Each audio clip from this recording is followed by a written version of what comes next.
Thank you, Julie. Welcome, everybody, to this wonderful Sunday morning here at Salt and Light Christian Church. The story I have to tell you all this morning is from Numbers chapter 22, the story of Balaam and his donkey. And so, at this time, the people of Israel had come out of Egypt and were going through the wilderness. And every time they came across a different city-state, a king that stood in their way, God gave that king into the hands of the people of Israel. And so they are going throughout the land nomadically and essentially clearing the way for them to head into the promised land. And so one such king in this land was the king of Moab. And he had seen the people of Israel defeat several other kings already at this point, and he was terrified of the people of Israel. And so he wanted to go and get Balaam, a known diviner, a holy person, to come and curse the people of God, because he knew that Balaam had a good reputation. Whoever Balaam blessed was blessed, whoever Balaam cursed was cursed. And so the king of Moab sent his messengers to Balaam. And Balaam received the messengers and welcomed them and told them he heard their plea. And he said, okay, let me go consult with God and we'll see and I'll get back to you. You see, Balaam, despite his pagan worship, attempted to appease the God of creation. And he recognized the one true God's power over these other lesser gods that we know as demons. And so Balaam consulted God about the request from the king of Moab, and God told Balaam, have nothing to do with these people. Leave them alone, for I have blessed the people he's asking you to curse. And so Balaam tells the messengers of the king of Moab, I cannot help you. Even if the king was to give me his entire household of silver and gold, I cannot go against what the Lord has commanded me. And so he sends the messengers away. However, the king of Moab refuses to take no for an answer. And he sends more messengers to Balaam with offering more money and more honor and wealth. And so Balaam once again welcomes them and says, okay, well, let me consult with God. And so once again, he consults with God. And this time, God tells him, you want to go do this? Fine. Go with them if you must. But only speak the words that I tell you to say. And so Balaam saddles up his donkey and brings his servants with him, and they begin the voyage to go to the king of Moab. And while they're on the road, the angel of the Lord comes and positions himself in their path to oppose Balaam, because he has determined to do what the Lord has essentially already told him not to do. And so the donkey sees the angel of the Lord standing in the path with his drawn sword, this mighty, fearsome angel.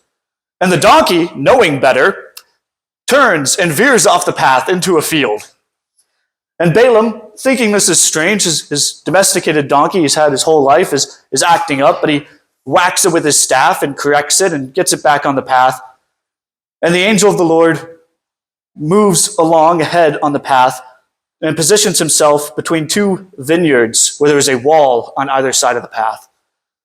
And this time when the donkey comes and he sees the angel of the Lord again, the donkey veers to the side and squishes Balaam's foot between the donkey and the wall, and he hurts Balaam.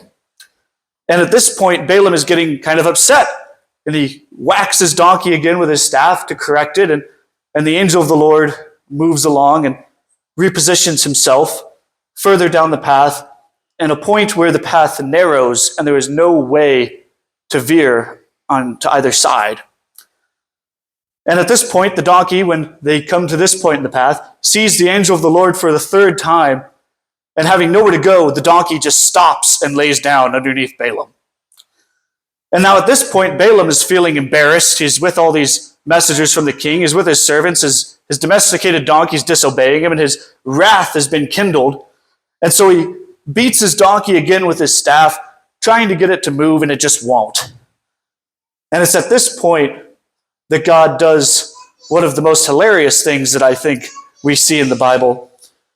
God opens the mouth of the donkey and allows it to speak to Balaam.